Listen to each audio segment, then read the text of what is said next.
a effectué une mission officielle à Uvira, chef-lieu provisoire de la province du Sud Kivu. C'est à Runingu, localité située à une dizaine de kilomètres d'Uvira, que le numéro 1 des FRDC a débuté sa tournée. Sur place, le lieutenant-général Jules Banza Mouyambwe a reçu un briefing complet du colonel Mahamba Bams, commandant de la 11e brigade défense principale et commandant Axe. L'objectif de ces déplacements est d'évaluer la situation opérationnelle, identifier les besoins logistiques et ajustement de la stratégie de défense. Après avoir donné des instructions fermes au commandant d'unité, le chef d'état-major général a pris la direction d'Uvira. Cette étape revêt une importance capitale parce qu'il s'agit de la première visite de la haute hiérarchie militaire depuis la reprise de la ville par les forces armées de la République démocratique du Congo. Au-delà de l'aspect stratégique, cette descente sur terrain a pris l'allure d'une véritable opération de réarmement moral. Le chef d'état-major général a salué la bravoure des soldats engagés pour la patrie, un message de détermination qui a galvanisé les rangs, rappelant à chaque homme que la hiérarchie reste à leur côté pour consolider les acquis de la victoire et rétablir une paix durable dans la région.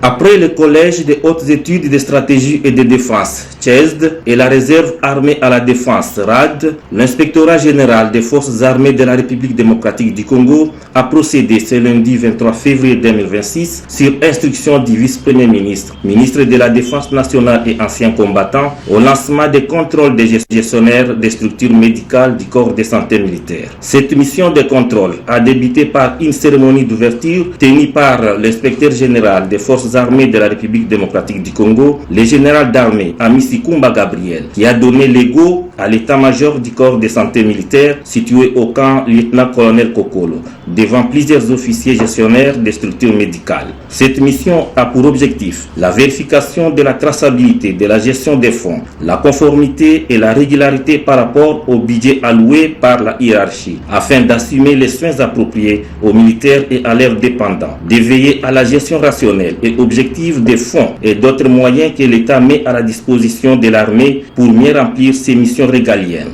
Après un bref exposé du commandant Corsem, le général-major Singabou Ngenia Jean-Claude sur la modalité de prestation des gestionnaires de Corsem, l'hôte du jour, l'inspecteur général, a exhorté les équipes de contrôle à un travail professionnel, assainir la gestion financière pour la montée en puissance des forces armées de la République démocratique du Congo. Il a mis la journée et toutes les activités y afférentes entre les mains du Seigneur Jésus-Christ. Les ministres de la Défense de l'État nous ont envoyé pour faire le contrôle. Tout le temps, quand l'inspectorat passe, les gens ont tendance de penser d'autres choses. Si nous passons, ce n'est pas nécessairement pour arrêter. On passe pour corriger, pour donner des conseils, pour vous stimuler. Puisque vous ne pouvez pas rester comme ça, même vous en tant que parent. Il faut même contrôler votre femme, maman. C'est ça l'inspectorat. L'inspectorat aime toutes les unités de pouvoir laisser. Nous devons suivre les instructions. Quand on passe seulement non, on est venu tuer les gens, on va faire ceci. Nous devons rester militaires. Nous devons accepter. Il faut accepter le contrôle. Ce n'est pas mauvais. Même s'il y a des dégâts, mais nous allons réparer. Nous devons réparer. Il y a des dépôts pharmaceutiques. Si vous donnez tous les produits, vous ne justifiez pas. Même le Gwandako me commande. Moi, je savais que dans mon dépôt, il y avait tel. Mais il n'y a plus rien, il faut justifier. C'est ce que nous cherchons. On vous a donné les histoires. Justifiez-nous. Essentiel que vous devez justifier. Donc, je pense qu'on n'aura pas de problème ici. Les gens eux-mêmes m'ont dit, donc il a déjà envoyé les référentiels. Souvent, moi, je vais donner seulement les go. Vous allez rester avec l'équipe d'inspecteurs, avec mon adjoint, et il y a les gens aussi qui est à la tête de cette mission. Donc, nous allons passer partout dans vos unités. Vos instructions que le peuple nous a données. Donc, nous allons écrire et nous allons vous demander à signer ce que nous allons voir. Nous avons notre méthode de questions-réponses, donc on va vous les donner. Donc, ça ne pose pas de problème. C'est Dieu qui a voulu faire notre retour ici à cette heure-ci. Donc, je vous souhaite tous une bonne journée et soyez tous bénis au nom de Jésus-Christ. C'est pas mauvais, hein? Il faut toujours citer Jésus avant toute chose. Moi, c'est Jésus-Christ que je mets toujours devant toute chose. Et je vous le donne aussi, moi je pense que c'est bien. Après la garnison de Kinshasa, la mission continue dans toute l'étendue de la République.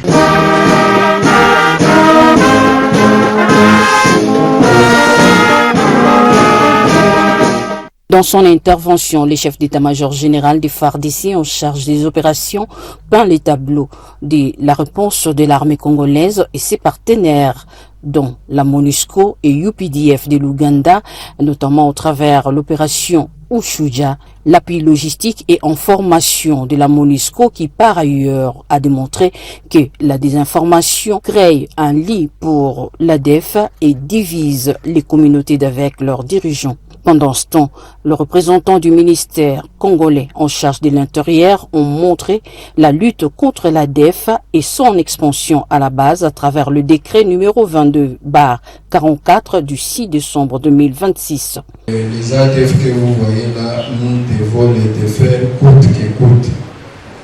C'est ça l'état final de rechercher. Parce qu'une opération a des phasages.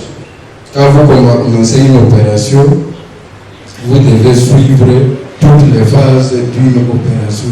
Si c'est la coercition, vous faites la coercition très bien, vous arrivez à un moment, vous maîtrisez la violence, vous consolidez jusqu'à ce qu'on doit normaliser. 15 400 personnes tuées, bilan approximatif de la barbarie ADF au Nord Kivu, 1300 ex-otages libérés par l'armée loyaliste de 2014 à nos jours. Les victimes ont témoigné au forum avec plein d'émotions. Voici l'enfant que j'ai eu lorsque j'étais en captivité chez l'ADF et abusé par 16 hommes différents. Mon mari m'a d'ailleurs répudié.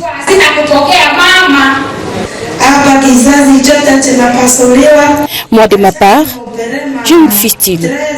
Je ne retiens plus les urines et je porte des couches. En plus d'un bilan économique très lourd dressé par l'AFEC, le rôle de la justice dans la lutte contre l'ADF avec les procès portés par l'auditorat militaire en ville de Béni ont été évoqués au Forum des paix sur la problématique ADF en son deuxième jour. Il ne peut y avoir une victoire durable sur les terroristes sans la symbiose entre les forces de défense et la population.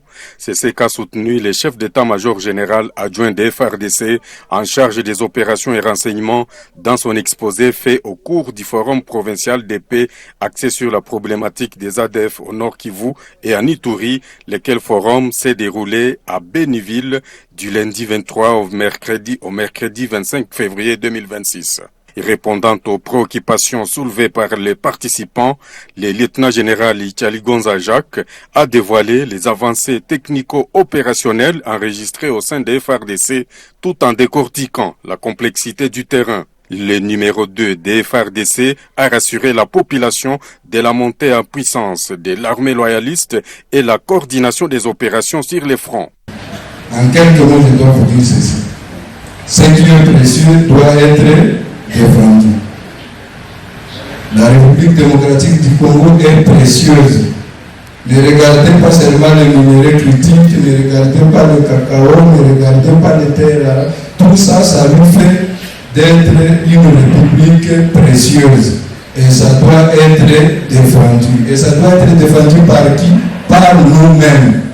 Le lieutenant-général Itali Gonza Jacques a rappelé que le terrorisme est une guerre de l'ombre. Néanmoins, les FARDC s'y adaptent et frappent les sanctuaires de l'ennemi avec une précision accrue. Pour terminer, le chef d'état-major général adjoint des FARDC en charge des opérations et renseignements a conclu que l'armée fait sa part dans la lutte contre les ADF. Il a invité tous les Congolais à continuer de lui apporter son soutien pour arriver à la sauvegarde de l'intégrité du territoire national.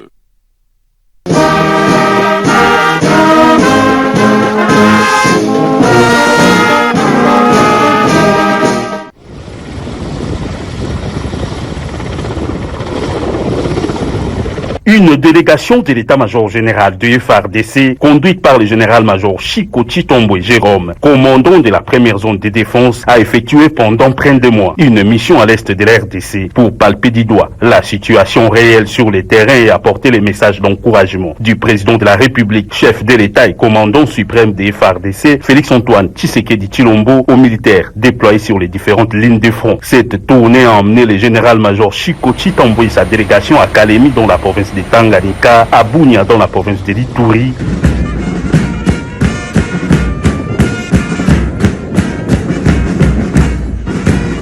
commandant première zone de défense. Mon général, le détachement d'honneur est rangé pour vous accueillir et vous rendre aux honneurs à l'occasion de votre visite de travail à Bunia. Sur les lignes de front des hauts plateaux de Minembwe, à Fizi, Mwenga, Point Zéro, Uvira, à Baraka, Bunyakiri. Pardonnez, ça va bien? Vous les encadrez très bien. C'est ok?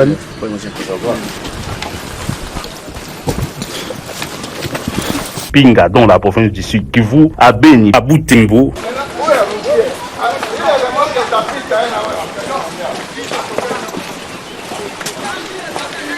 Dans les Massissi, en province du Nord Kivu, pour citer à Kisongani, dans la province de la Tchopo.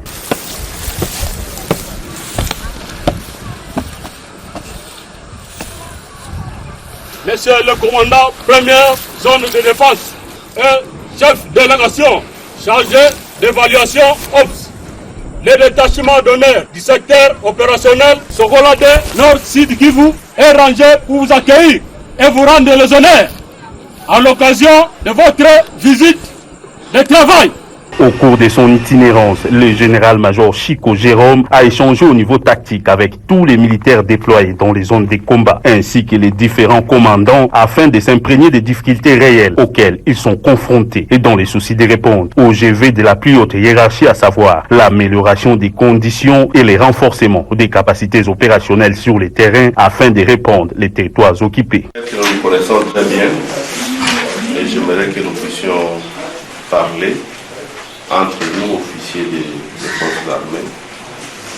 Et tel qu'on se connaît, tel que vous connaissez bien ma façon de faire, j'aimerais que vous puissiez me parler sans tabou. Vous me parlez des opérations sans tabou pour que moi et la délégation qui m'accompagne puissions prendre note et proposer des solutions à la hiérarchie. À la fin de cette tournée, la délégation est rentrée satisfaite à Kinshasa après avoir constaté que les militaires se comportent bien sur les terrains.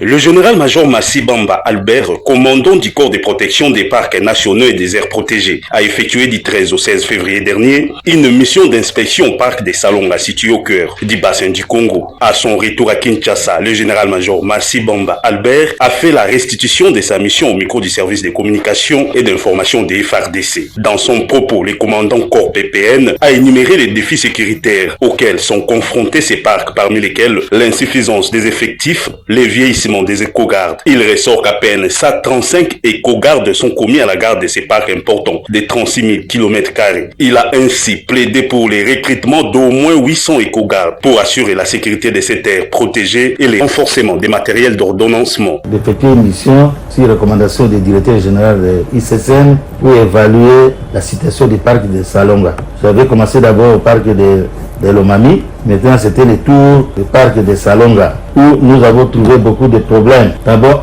des problèmes des effectifs. On a trouvé que 173 éléments qui protègent un parc de 36 000 km².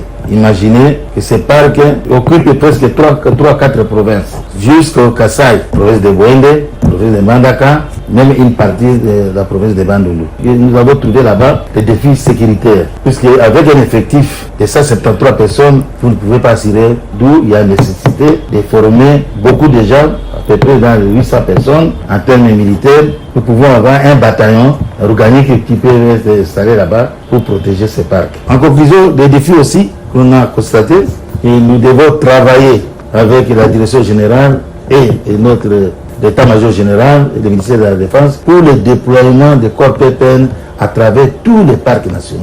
Il y a d'autres parcs qui n'ont pas des éléments de corps PPN.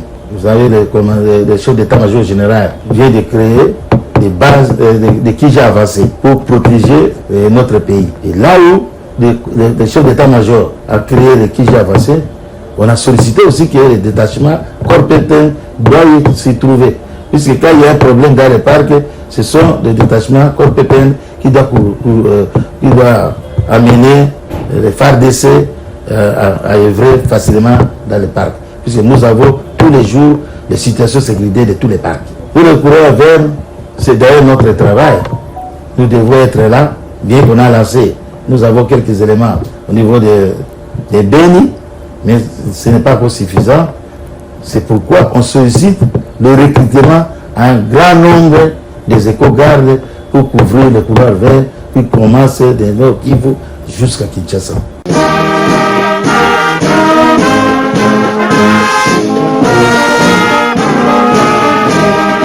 Sur les rives du lac Albert, les quotidiens tentent de reprendre ses droits. À Nyamamba, localité lacustre du territoire des Djougou, un changement de posture s'observe peu à peu. Après des années marquées par l'insécurité, les habitants prennent progressivement leur distance avec les groupes armés actifs dans la région. Un repositionnement qui traduit une volonté claire, voir revenir la sécurité, restaurer la confiance et permettre la reprise normale des activités aux côtés des FARDC. La guerre ne construit pas, mais détruit au contraire. L'unité ouvre les chemins vers le développement. Nous avons passé 4 jours dans la brousse à Nyamamba. Il faut que la paix revienne. Nous sommes fatigués.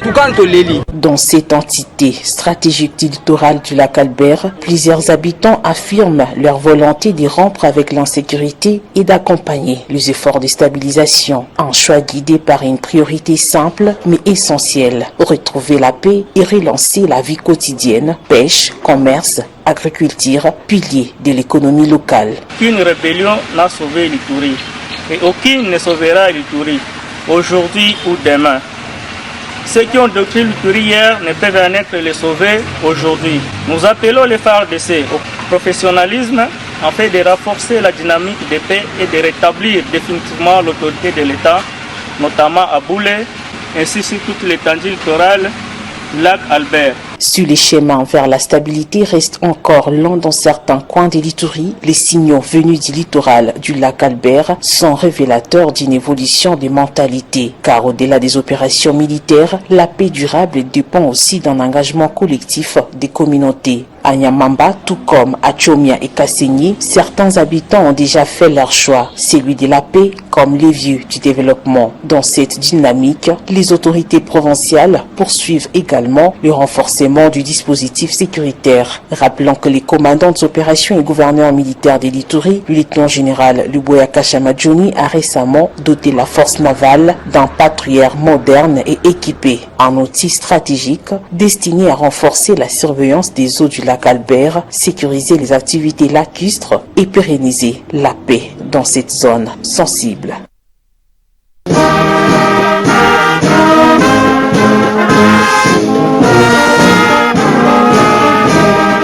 La 5e et la 6e édition du bulletin des arrêts de la Haute Cour militaire ont été portées sur les fonds baptismaux le jeudi 19 février 2026 par le procureur général près la Cour constitutionnelle Moke Mayele au cercle Elaïs à Kinshasa. Aussi, la Haute Cour militaire a procédé à la présentation de ce recueil des statistiques des décisions judiciaires rendues par les juridictions militaires en matière de crimes contre la paix et la sécurité de l'humanité de 2004 à 2025. Dans son exposé, le premier président de la Haute Cour militaire a démontré l'importance des statistiques dans le domaine judiciaire. Pour le lieutenant-général Mutombo Katala Etienne Joseph, premier président de la Haute Cour militaire, ces documents chiffrés sont essentiels pour mesurer les activités de parquet et des tribunaux et analyser les tendances de la criminalité. Le bulletin des arrêts de la Haute Cour militaire, 5e et 6e édition, porte essentiellement sur des arrêts revêtus de l'autorité de la chose jugée, rendus par la Haute Cour militaire statuant en second degré, la défunte Cour militaire opérationnelle basée au Nord Kivu et la Cour militaire de l'Ituri. Le nouveau bébé apportera une aide précieuse par la publication des arrêts de ces juridictions militaires, garantit leur exactitude et permet leur consultation aisée. Les magistrats, les avocats et autres praticiens des droits trouveront dans ce bulletin un outil de référence pour leurs activités quotidiennes. Le numéro 1 de la justice militaire du siège a remercié la MONUSCO et l'organisation non gouvernementale Trial International qui ont disponibilisé les moyens financiers pour la matérialisation de ce projet. Excellences, distingués invités, mesdames et messieurs, Le 21e siècle n'est pas seulement celui de la vitesse, ainsi qu'on se plaît trop souvent à le dire, il est surtout celui de la mesure. Cette formule reflète une réalité si l'on considère la place qu'a pris aujourd'hui l'instrument statistique. De l'homme de l'art aux hommes politiques, des journalistes aux chercheurs, l'étude des phénomènes sociaux ne peut, semble-t-il, se passer des données chiffrées.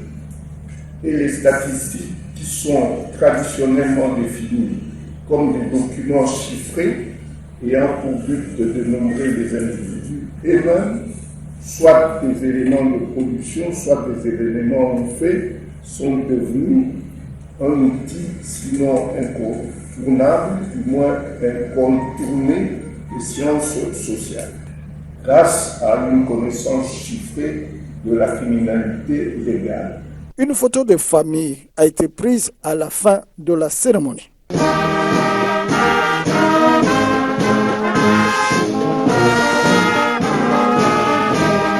Par son arrêt avant dire droit, prononcé le vendredi 20 février 2026 à Kinshasa, la Haute Cour militaire requiert le coordonnateur du Conseil national de cyberdéfense aux fins de lui prêter son ministère pour examiner le contenu des téléphones du prévenu lieutenant-général Yav Irung Filemon, ancien commandant de la 3e zone de défense. Pour l'auditeur général, ministère public, ces téléphones mobiles respectivement de marque iPhone et 8848 avec les 3 SIM qui s'y trouvent contiennent des messages provenant du Rwanda et présentés au défunt général-major Chirimwami Nkuba Peter et général de brigade Mwewu Lumbu Evariste par le prévenu général Yav. L'expert a également reçu mission de rechercher tout autre indice susceptible d'éclairer la religion de la Haute Cour militaire sur le fait repris dans la prévention de trahison mise à charge du prévenu général Yav. La Haute Cour militaire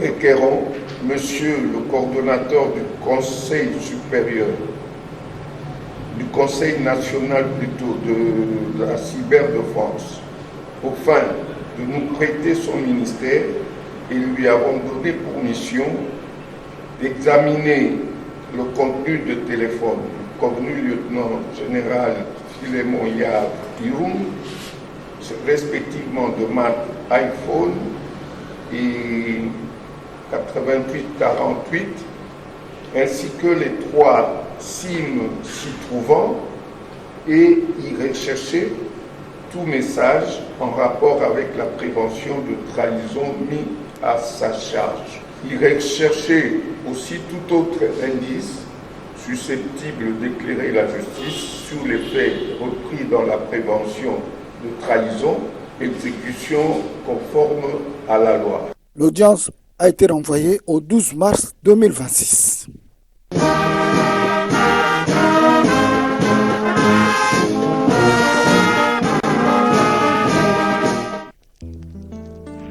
L'impolitesse de la mort, promenade sans retour pour les pécheurs. Barwa bakoy kova na peti na bango, bazali kolia ape komela. Liwa ekoti ezimoko eke na ye, pe ezongisi ete. O liwa, eyebi bakondi te, eyebi sema.